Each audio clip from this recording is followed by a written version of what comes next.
still on the page or color me in. Just an outline, sketchy but fine, or color me in. If green is chasing the hills over miles, if blue is pursuing the sky.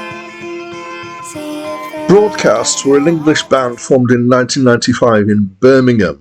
They were based around Trish Keenan, who sings, so vocals, but plays also keyboards and guitar, and is formerly from a folk duo called Hayward Winters, and a guy called Cargill on bass, but they had various other players with them at various points.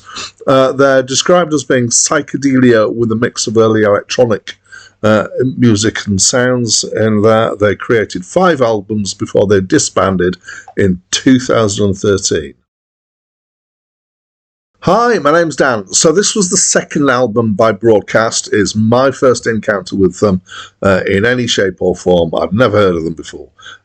So I have now been exposed to them, and that is, of course, is a good thing. So let's focus on the vocals first. These are by Trish Keenan, and she's got quite a folky voice, and the way that it's been processed and the way that she's singing has a tendency towards what I've learnt is dream pop, which is kind of in a far away, ethereal way, and then with layers of reverb on it to make it seem even kind of far away and further away. At times, the tone of her voice reminded me of an English folk singer called Kate Rusby.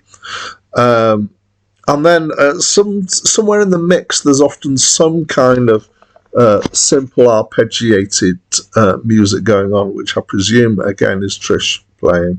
And then there may be some drums, but the rest of it is basically stuffed with electronic noise, which is not particularly necessarily in time or in tune or in key. And it's often very busy and quite chaotic. Sometimes the sounds are harsh. There's a couple of tracks which are electronic instrumentals in here, so you don't even have the voice, you just have very kind of straight up electronic stuff, sometimes with drums involved.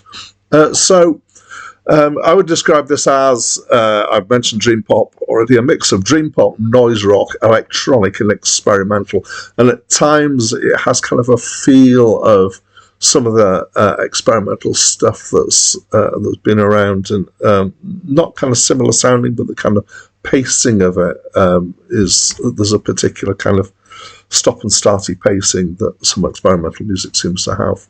The lyrics are this is possibly partly why they're described as psychedelia.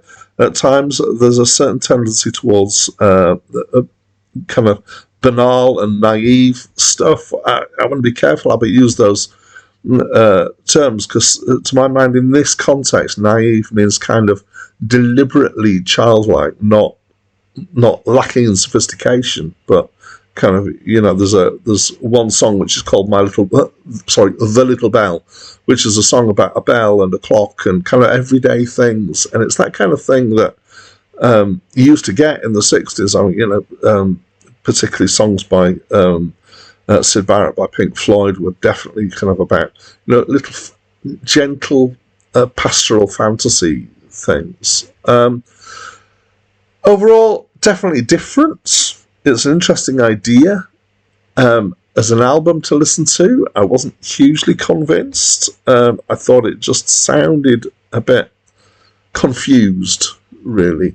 So it's interesting. I can see why people have picked this out as an album that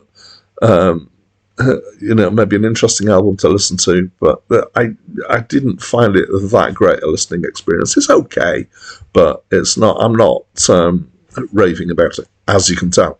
I'd love to know what you think about it, so please talk to me through the comments box. That's it from me for now. A little bell lies on the ground, although it tries, it cannot sound.